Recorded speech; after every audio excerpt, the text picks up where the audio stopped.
എല്ലാവർക്കും എൻ്റെ യൂട്യൂബ് ചാനലിലേക്ക് സ്വാഗതം. കോവയ്ക്ക കൊണ്ട് ഒരു പുതിയ കറിയാണ്. നിങ്ങൾ ആരെങ്കിലും ഇങ്ങനെ വെച്ചിട്ടുണ്ടെങ്കിൽ എനിക്കതൊന്ന് കമൻ്റ് ഇടണേ. ഇത് കണ്ടു കഴിയുമ്പോൾ കോവയ്ക്ക ചെറുതായി അരിഞ്ഞു, അതിൽ കുറച്ച് പരിപ്പിട്ടിട്ടുണ്ട്. പരിപ്പും കോവയ്ക്ക കൂടി ചേർത്ത് ഒരു മസാല കൂട്ടാനാണ് ഉണ്ടാക്കുന്നത്. ഒരു തക്കാളിയുടെ പകുതിയാണ് വെച്ചിരിക്കുന്നത്, പിന്നെ ഒരു കഷ്ണം പച്ചമുളകും. അപ്പോൾ നമുക്ക് ഈ പച്ചമുളക്, തക്കാളി, കോവയ്ക്ക, പിന്നെ ഇതിനകത്ത് സാമ്പാർ പരിപ്പിട്ടിട്ടുണ്ട്.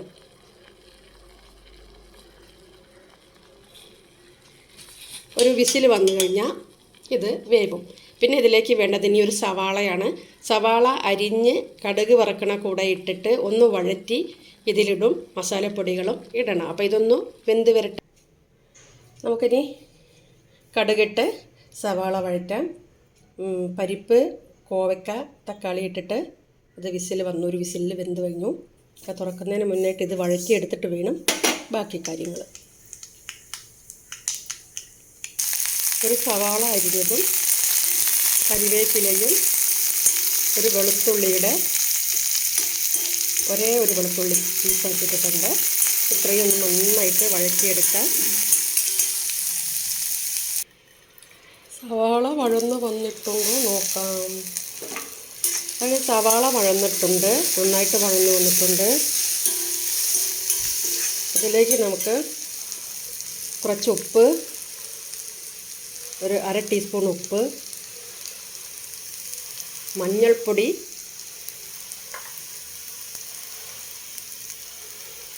മല്ലിമുളക് വറുത്ത് പൊടിച്ചത് ഒരു 2 ടീസ്പൂൺ ഇടുന്നുണ്ട്. ഇതെല്ലാം കൂടെ ഒന്നും കൂടെ വഴറ്റി ഈ പച്ചമണം മാറിക്കഴിഞ്ഞിട്ട് നമുക്ക് നമ്മുടെ വെന്ത് വെക്കണ പരിപ്പ്, കോവയ്ക്ക, തക്കാളി കൂടെ വേവിച്ചിട്ടല്ലോ അതിലേക്കിടാം. ഇത് ഒന്നുകൂടെ വഴന്നു, പച്ചമണമെല്ലാം മാറിയിട്ടുണ്ട്.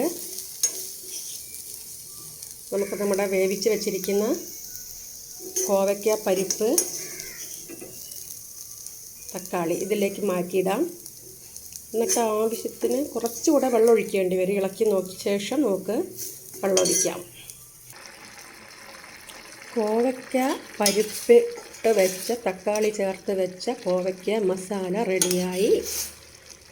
ഇപ്പോൾ മസാലക്കൂട്ട് ഇതിലേക്കിട്ട് നന്നായിട്ട് തിളച്ച് വരുന്നുണ്ട്. കുറച്ച് കടുക് വറുത്ത് വെച്ചതുണ്ട്. ഇതിലെ കടുക് ഇട്ടതാണ്, എന്നാലും ലാസ്റ്റിൽ കുറച്ച് ഒഴിച്ച് കൊടുക്കാമെന്ന് വിചാരിക്കുന്നു. ഞാൻ ആദ്യം എടുത്തതിൻ്റെ കുറച്ചെടുത്ത് വെച്ചിട്ടുണ്ട് കടുക് വറുത്തത്. അത് ഇതിലേക്ക് ഒഴിക്കാം. നന്നായിട്ടൊന്ന് തിളച്ച് ഗ്രേവി ഒന്ന് കുറുകി വരണം. ഒരുപാട് ഗ്രേവി പാടില്ല. പരിപ്പ് വെന്തതിൻ്റെ വെള്ളവും എല്ലാം കൂടെ ചേർത്ത് ഇതിനകത്ത് എരിവെല്ലാം ഒന്ന് പിടിച്ച് വരുമ്പോഴാണ് നല്ല ടേസ്റ്റിയായിട്ട് കിട്ടുന്നത്.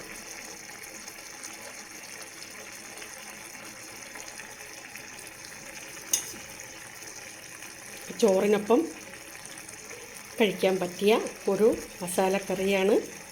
കോവയ്ക്ക തന്നെയും വയ്ക്കാം, കോവയ്ക്ക പരിപ്പിലിട്ടിട്ട് വയ്ക്കാം, കോവയ്ക്ക സാമ്പാറിലിട്ടിട്ട് വയ്ക്കാം. ഞാനിങ്ങനെ 3-4 തരത്തിൽ വെച്ച് നോക്കാറുണ്ട്. ഇതൊക്കെ എൻ്റെ ഒരു പരീക്ഷണങ്ങൾ മാത്രമാണ്.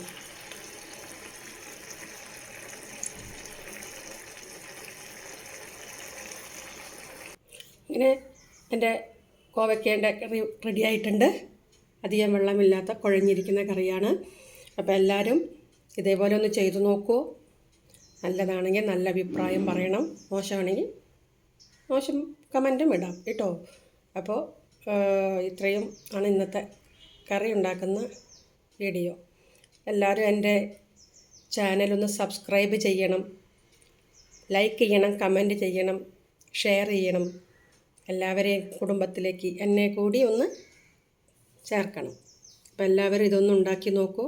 Okay, by.